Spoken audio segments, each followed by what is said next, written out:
you, Mr. Kelly. Mr. Bant. Thanks. You've signed up in your public policies to be part of the global effort to limit global warming to 2 degrees. Yes. You've made that commitment as a bank. And you've said in your policies that a consequence of that is that at some point in Australia and the world as a global agreement will move to a zero net emissions society, Yes. economy. And so consequence of that, presumably, and again you say this more or less, is that that has big consequences for Australia's energy generation, because sooner or later we're going to need to shift from coal to something else. That will also have consequences for our coal exports, because if they're going off, they're not going to be burnt anymore. The other countries will have renewables. Do you agree with that? Yes. So really the question is how long it is until we have to get there, right? And if it was 5 years that we had to get there, that would have consequences for your bank's balance sheet, wouldn't it? Because some of the people that you lend to, all of a sudden things that were assets might become liabilities.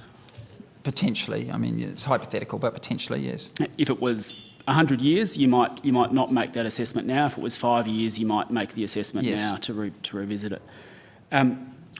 Your regulator, APRA, has made a number of comments about this and has said that are you familiar with Mr Summerhayes' speech that Yes, he I gave? am. Yes. So he's said that the global carbon budget to be below 2 degrees is about 800 gigatons, and he says, and I quote, that's equivalent to around 25 years or so of current annual global emissions. So he says 25 years of business as usual. How long then do you think, from the perspective of managing your bank and your risks, what do you think the carbon budget is, and how long do you think we have to make the transition? Do you disagree with what your regulator's saying? So I don't disagree. I'm not a climate scientist. We're in the business of assessing risk, and we need to ensure that when we lend to businesses and assets that they have a viable future. And so the prospect of regulatory change, society change, community practice, all of those things need to be taken into account, and climate change, absolutely. And so to your earlier point, the longer the loans we're making to people, the increase in risk of things that could change or go wrong makes those investments less attractive. So absolutely we take that into account. So if the regulator is saying that there's around 25 years of business as usual, and at the moment, under the current government, emissions are rising, so actually 25 years might be foreshortened if we keep going the way we are at the moment. If that's the kind of horizon that we're talking about, presumably you'd be making loans that might run for that period, 25 years. No, How long would you make loans? And in terms of institutional lending, we would. The reality is our regulator, quite rightly, requires us to hold so much capital, and the longer a loan, we have to hold more capital. There's no way we can make 25-year loans. I'd be staggered if we made any loans in double-digit years. Okay. I can't remember the last time we would have approved a 10-year loan. So, and does that mean you'd be, for new fossil fuel generation or projects related to coal, does that mean you'd be less likely to give them a longer period given this regulatory uncertainty? Yes.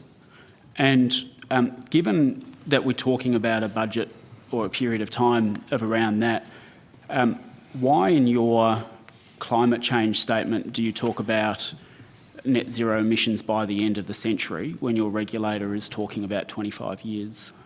Oh, look, there are different views on that, and it's, Mr Summerhayes is obviously entitled to his opinion. I don't know that, with all due respect, I'm not sure whether it's end of the century or 25 years actually has an impact on our decisions today.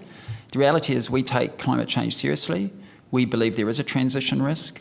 We price that in. We think about it every day in terms of our approach around the resources industry and the communities that live and prosper around those resource communities. Is that serious, though, that it doesn't have an impact on your decision today? If someone comes to you and says, we want to build a new coal mine and we're signing up for contracts for supply overseas that are 30 years long, and so here's the kind of arrangements we can enter into, if the regulator's ringing alarm bells saying, hang on, within the next couple of decades, this might not be an asset, it might be a liability. It must impact on the decisions. Sure. that you So make again, now. we're talking, with due respect, we're talking about hypotheticals here. We don't get a lot of people coming to us wanting to borrow money to start coal mines.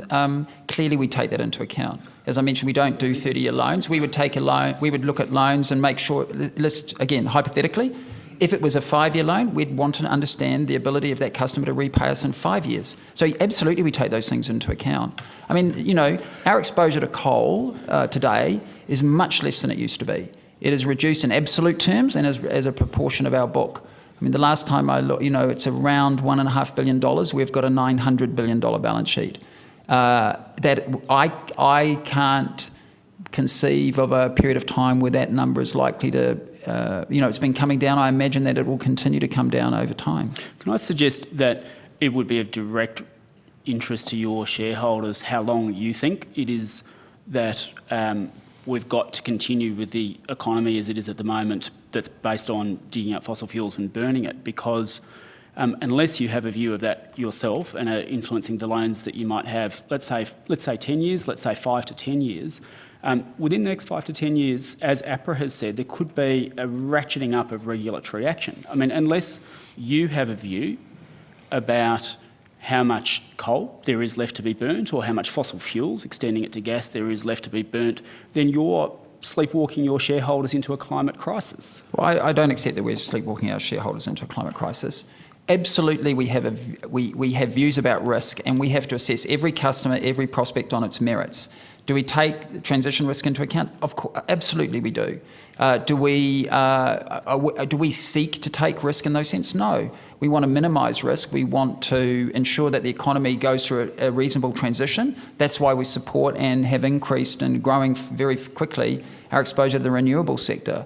So yes, we take those things into account. So how did you come to the? You set a limit on the pollution intensity of any new coal-fired power plant that you might lend to, and you've set that limit, 0.8 tonnes. I would say that's too high, but nonetheless you've arrived at that. Surely you must have taken into account these questions that I've just raised about how much coal there is left to be burnt and the speed of the transition in arriving at that limit. So how did you get to that limit as opposed to a lower limit? So you're right. We do. I can't comment on the details of exactly why we got to 0.8 and not 0.9 or 0.7. I mean, we can certainly discuss that, but clearly we go through a pretty robust process. I also want to make it clear that when we have a threshold like point, it doesn't mean that if anything that passes we automatically do and anything that doesn't we don't. It's really a principle to say if we're going, the economy is going through a transition. We have a role to play in helping finance that transition, and there are two things we can do there. One, we can actually ensure that renewables and other things have access to credit to give them the opportunity to grow, and we do that. And secondly, we can ensure that traditional coal-fired reaches the highest standards that are reasonable while ensuring that the economy is able to transition its energy needs. We've elected to have 0.8. I'm not the right person to have an argument with about whether that's the right number.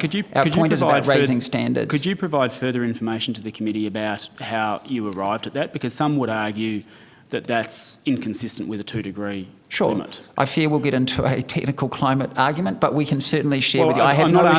I'm not interested in arguing about climate science. Yeah. It's about the risk. It's about your risk, about your bank's risk and the level of risk that you're prepared to expose your shareholders to. And we take risk very seriously. That's our job. And I have no issue in sharing with you the logic behind that. Are you, it was referred to in APRA's speech. Are you aware of the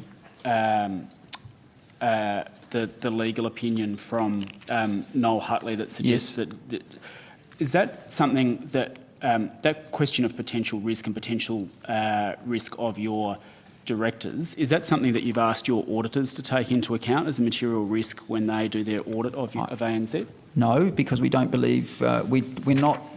I don't believe that opinion changes our approach to it. We already take this very seriously. We already understand director liability, and we take all risks, including climate risk and transition risk, etc., into account, and when they're assessing their liability as directors.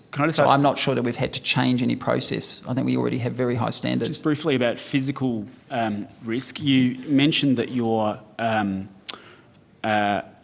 that you're in agriculture, that you understand that there are potential physical risks to agriculture as a result of climate that might have an impact Yes. on your balance sheet.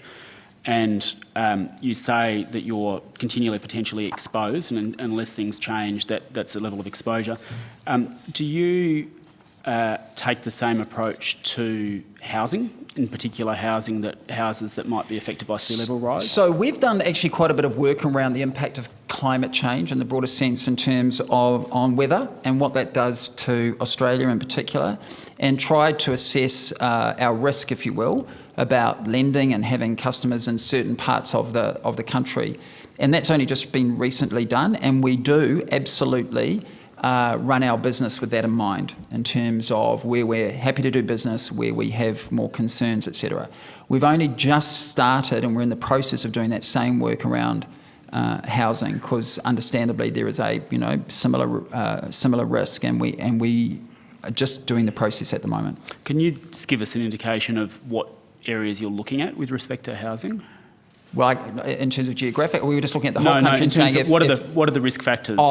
Essentially it's about rising water levels. Essentially, that's as a bank lender, that's probably where we have the greatest risk. Certainly, weather patterns or drought-affected areas would also be part of that. But the work that we're doing at the moment is more about the rising water levels. And is that something that for future borrowing you may take into account, either from the perspective of whether to grant or perhaps from an LVR perspective as well? Yes. Yeah.